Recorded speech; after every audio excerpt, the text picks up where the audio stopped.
A free bird leaps on the back of the wind and floats downstream till the current ends and dips his wing in the orange sun rays and dares to claim the sky.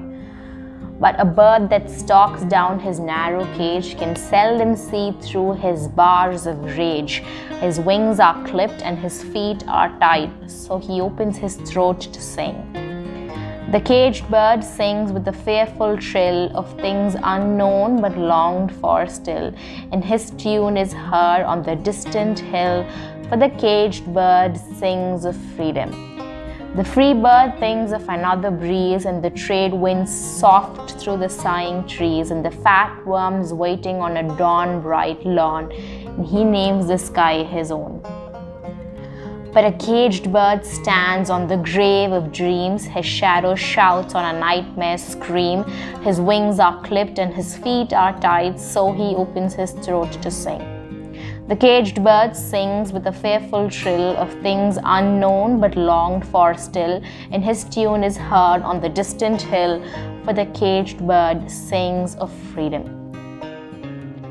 Maya Angelou was one of the most prominent figures in American literature. Through her enormous body of work that spanned 50 years and was decorated by 50 honorary doctorates, she sought to provide a voice to the voiceless. Many of her poems can be reasonably assumed as reflections of her own life experiences.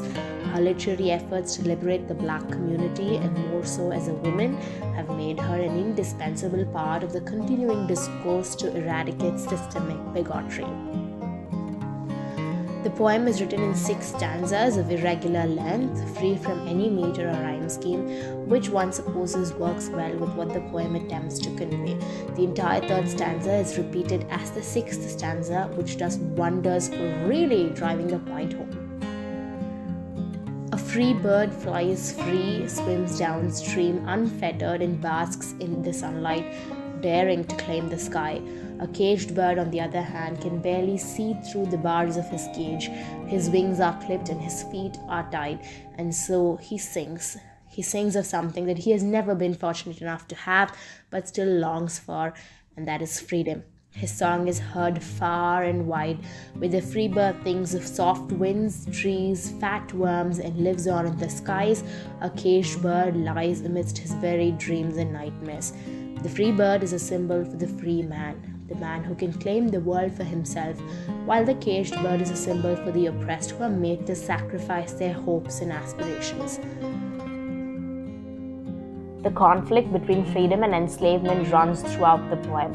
It brings to life the many emotions, anger, confusion, despair of people subjected to racial discrimination and slavery. By saying the feathers are clipped and the feet tied, she introduces physical agony in addition to mental anguish. There is an autobiographical element to the poem, as if the narrator speaks from personal experience, which we know she does. When the bird sings, Maya Angelou writes, the bottom line of the poem is this: hate is poison to the heart and the thief of dreams, and without it, we are so much better.